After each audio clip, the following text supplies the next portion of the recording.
랭아, 제 마음속 영순이 여러분, 안녕하세요. 랭킹스쿨입니다. 지역이나 건물의 상징성, 거기다가 미적인 아름다움까지 선사하는 공공조형물은 웬만한 관광명소 못지않은 역할을 하는데요. 그러나 모든 공공조형물의 완성도가 높은 것은 아닙니다. 충분한 주민 여론 수렴과 적절한 타당성 조사도 없이 피 같은 세금을 들여 무분별하게 건립된 조형물들도 많은데요. 게다가 설립 후 제대로 된 관리도 이루어지지 않아 시간이 지나면서 지역을 대표하는 흉물로 방치되기도 합니다. 오늘은 보고 있으면 아까운 세금이 절로 생각난다는 조형물 5가지를 낭비된 세금 순서대로 살펴보겠습니다.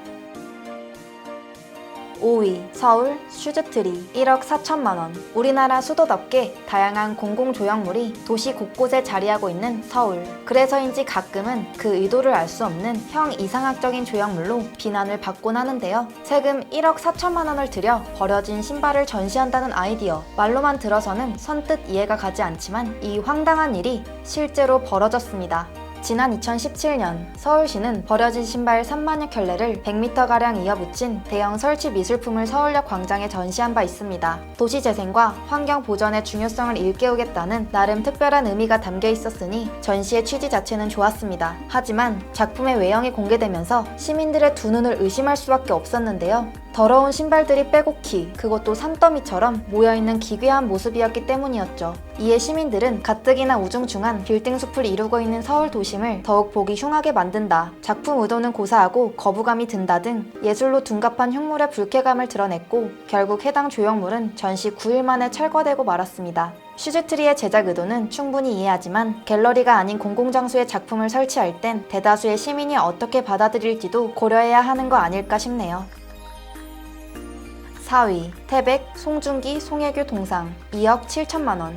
세기의 커플이라 불렸던 송혜교 송중기 커플, 이른바 송송 커플의 이혼 소식이 전해졌을 때 가장 충격을 받은 도시가 있다고 합니다. 바로 태백시인데요. 지난 2016년 송송 커플의 동상을 설립하는데 무려 2억 7천만 원을 들였기 때문이죠.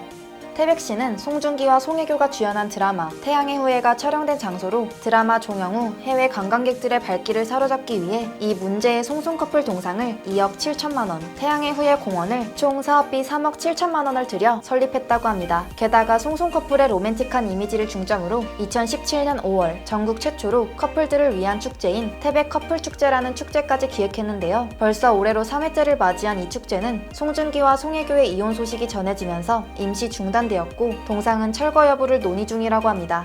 여기서 불행 중 다행인 점은 태백시가 태양의 후예 공원 주변에 총 사업비 약 270억 원 규모의 오로라 파크, 레스토랑 등의 관광 사업을 추진 중이었다는 점입니다. 수백억 원이 투입된 후 이혼 소식이 전달되었다고 생각해보면 태백시 입장에서는 정말 상상도 하기 싫을 것 같은데요. 한 커플의 이혼으로 난감한 상황에 빠진 태백시의 입장도 안타깝긴 하지만 지역 문화 및 관광 콘텐츠 개발을 드라마 하나에 의존한 결과가 아닐까 싶기도 합니다.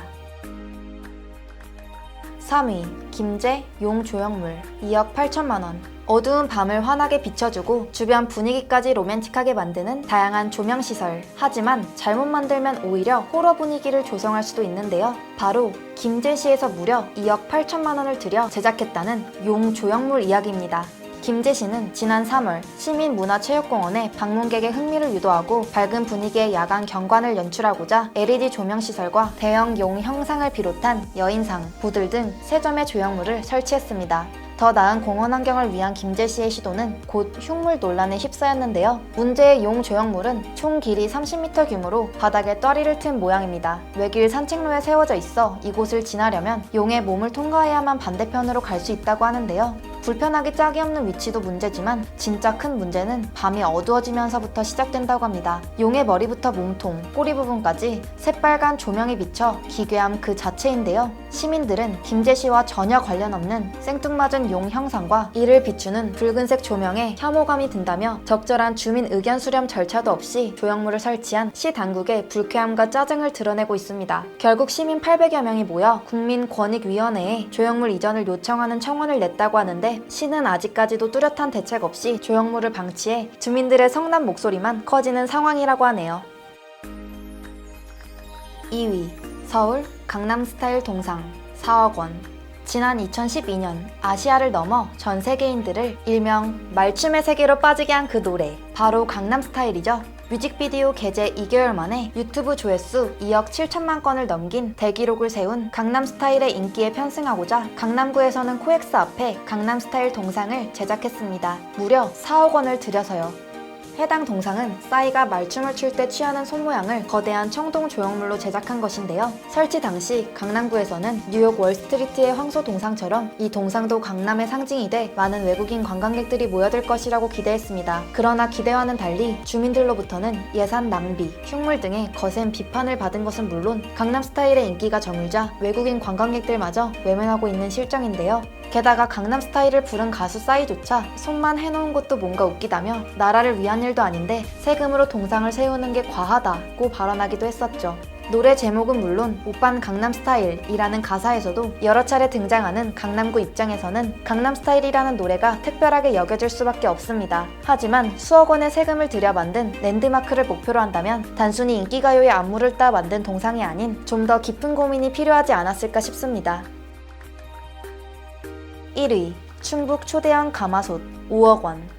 2005년 충북 괴산구는 관광객 유치도 도시 조성 사업도 아닌 오직 기네스북 등재를 위한 초대형 조형물을 제작했습니다. 지름 5.68m, 높이 2.2m, 둘레 17.8m에 달하는 어마어마한 크기의 가마솥을 만드는데 무려 5억 원 넘게 투입했는데요. 이를 제작하기 위해 괴산 군민들을 상대로 성금 모금부터 고철 모으기 운동까지 벌였지만 지금은 아무 쓸모도 없는 애물단지로 전락했다고 합니다. 세계 최대 조리기구 자리를 목표로 제작했지만 황당하게도 호주에 있는 질그릇이 이 가마솥보다 더 큰 것으로 확인되면서 기네스북 등재에 실패한 것인데요. 아쉬운 대로 옥수수 삶기, 팥죽 끓이기 등의 이벤트성 행사를 하는데 몇 차례 동원됐지만 바닥이 너무 두꺼운 탓에 음식 조리가 잘 되지 않아 이마저도 중단됐다고 합니다. 따라서 적절한 활용 방안을 찾지 못한 초대형 가마솥은 2007년부터 그대로 방치되어 버렸다는데요. 유지, 관리하는데도 세금이 들어가기 때문에 군 입장에서는 버리지도 쓰지도 못하는 천덕꾸러기 가마솥이 난감하기만 한 상황이었다고 합니다. 가장 최근 보도된 기사에 따르면 국민대상 설문조사를 거쳐 결정된 대로 전시, 홍보용으로 활용할 예정이라고 하는데요. 초대형 가마솥과 지붕이 어울리지 않는다는 의견이 많아 전시 홍보 효과를 높이기 위해 한옥 모양 지붕으로 교체했다고 합니다. 이해심 깊은 국민들 덕분에 어찌됐든 해피엔딩을 맞은 가마솥. 세계 최고라는 과시용 사업을 위해 투입된 그동안의 세금과 관리비가 아까워서라도 군 홍보에만큼은 적극적으로 활용됐으면 하네요. 관광사업과 도시 조성 사업을 목적으로 설립된 공공시설물은 부산 547점, 경남 391점, 충남 378점, 경기 345점 등 시도마다 수백 점에 달한다고 합니다. 공공조형물이 한 지역을 대표하는 모두의 사랑을 받는 랜드마크로 자리를 잡으려면 시민들을 상대로 한 광범위한 의견 수렴은 물론 전문가들의 심의를 거쳐 메시지나 장소, 시의성 등에 대한 충분한 고민을 거쳐야 하지 않을까 싶은데요. 앞으로는 설치와 철거만을 반복하면서 혈세만 낭비하는 조형물이 아닌 러버덕이나 상생의 손 같은 우수한 공공조형물이 더 많아지길 바랍니다. 지금까지 랭킹스쿨이었습니다. 감사합니다.